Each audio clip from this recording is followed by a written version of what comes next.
मुंबई पुण्यासह कोकणात मुसळधार पाऊस कोसळतोय आणि त्यामुळे रेल्वे, महामार्ग आणि विमान वाहतुकीवर मोठा परिणाम झालाय। त्यामुळे आमदारांनी आजच अधिवेशनाचं कामकाज स्थगित करण्याची मागणी केली आहे। भाजपचे आमदार समीर वेघे यांनी मागणी केली आहे, तर अनेक विमानं रद्द झाल्याचं काँग्रेस आमदार विकास ठाकरे यांनी म्हटलंय। तर अधिवेशनाचं आजचं कामकाज स्थगित करण्याची मागणी आता आमदारांनी केलेली आहे। मुंबई गोवा महामार्ग ठप्प झालेला आहे। मुंबई पुणे रोड महामार्गही ठप्प झालेला आहे। मिसिंग लिंकवर दरड कोसळलेली आहे। रेल्वे मार्गावर परिणाम झालेला आहे।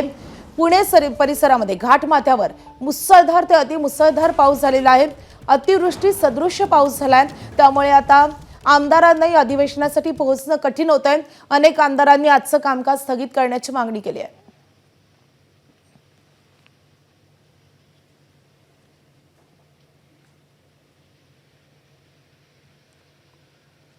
थोडंसं आज पोचायला कठीण वाटतं आहे आणि निसर्गाचा मारा आहे, तर निसर्गाचा मारा सगळ्यांना सहन करावा लागतो आणि अतिवृष्टी असल्यामुळे थोडंसं उशीर होईल।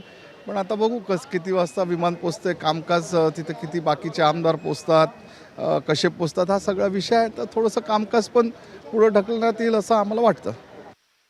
नागपूरचं एक सकाळचं फ्लाईट रद्द झालं आहे आणि जे 8 वाजताचं फ्लाईट होतं त्यामुळे बरोबर वेळेवर पोहोचू शकत, परंतु 10चं फ्लाईट हे 11:30 पावणे 12च्या दरम्यान पोहोचतं, पण आज ते 10:40चं झालं आहे। म्हणून सगळ्या आमदारांना उशीर होत आहे आणि मला वाटते की यामुळे बराच फरक कामकाजात पडणार।